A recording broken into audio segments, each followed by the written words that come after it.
দর্শক ইতিমধ্যে দেখছেন ঠিক এই মুহূর্তে বিজিবি সদস্যরা কিন্তু এই জায়গাটিতে অবস্থান নিয়েছিল এবং পুলিশের সদস্যরাও ছিল। তাদেরকে ভেদ করে কিন্তু ইতিমধ্যে জগন্নাথের শিক্ষার্থীরা তারা এগিয়ে চলছে যমুনার অভিমুখে এবং একের পর এক যে কয়টি আমরা ব্যারিকেড দেখতে পেয়েছি সবগুলো অতিক্রম করে ইতিমধ্যে কিন্তু তারা ছুটে চলছে যমুনার অভিমুখে। এবং আমরা দেখতে পাচ্ছি এখানে বিজিবি সদস্য থেকে পুলিশ সদস্যরা কিন্তু এখানে রয়েছেন।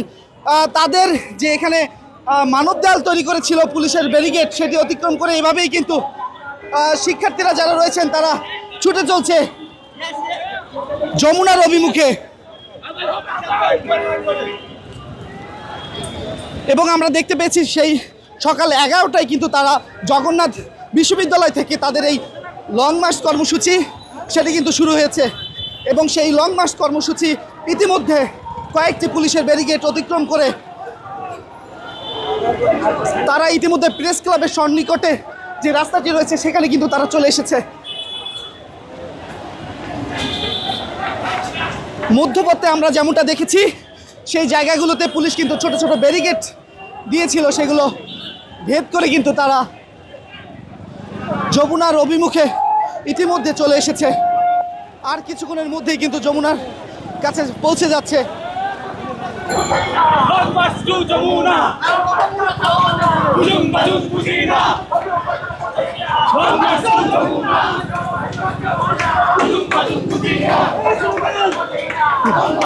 দর্শক শিক্ষার্থীরা যারা বলছে তারা টানা সপ্তমবারের মতো বেস্ট টিস্যু পেপার ব্র্যান্ড হিসেবে স্বীকৃতি পেয়েছে বসুন্ধরা টিস্যু।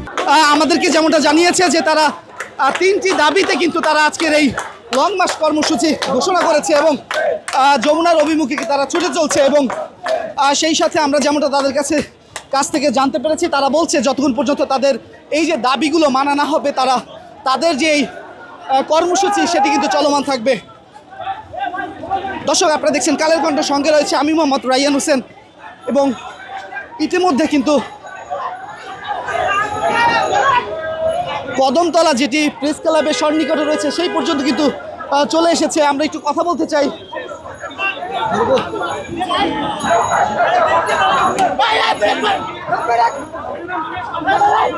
আপনারা দেখতে পাচ্ছেন যে এখানে শিক্ষার্থীরা ইতিমধ্যে বেশ সন্নিকটে কিন্তু চলে এসেছে। আর কিছু দূর গেলেই যমুনা এবং কি হয় সেই বিষয়গুলো আপনাদের মাঝে তুলে ধরতে চাই।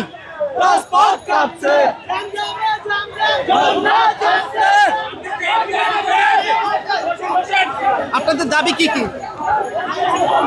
আসলে আমাদের দাবি হলো আমাদের শিক্ষার্থীদের জন্য আপনারা সবাই জানেন যে আমরা পুরান ঢাকায় একটি মানবতার জীবনযাপন করি। বাংলাদেশে এতটি পাবলিক বিশ্ববিদ্যালয় আছে, তার মধ্যে সবচেয়ে কম বাজেটে পড়াশোনা করি একমাত্র জগন্নাথ বিশ্ববিদ্যালয়ের শিক্ষার্থীরা।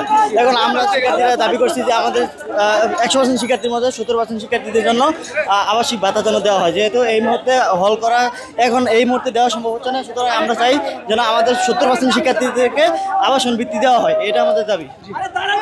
ধন্যবাদ আপনাকে। দর্শক আপনারা শুনছিলেন, আপনারা দেখছেন ইতিমধ্যে ঢাকায় যে জ্যামজট থাকে সেই জ্যামজটের কারণে ইতিমধ্যে এখানে শিক্ষার্থীরা কিন্তু দাঁড়িয়ে গিয়েছে এবং এরপরেই হয়তো বা এই গাড়ির যে জ্যামজটটি রয়েছে সেটি ছুটে গেলেই তারা আবারও সামনের দিকে অগ্রসর হবে। দর্শক আপনারা দেখছিলেন কালের কণ্ঠ, সঙ্গে ছিলাম আমি মোহাম্মদ রাইয়ান হোসেন।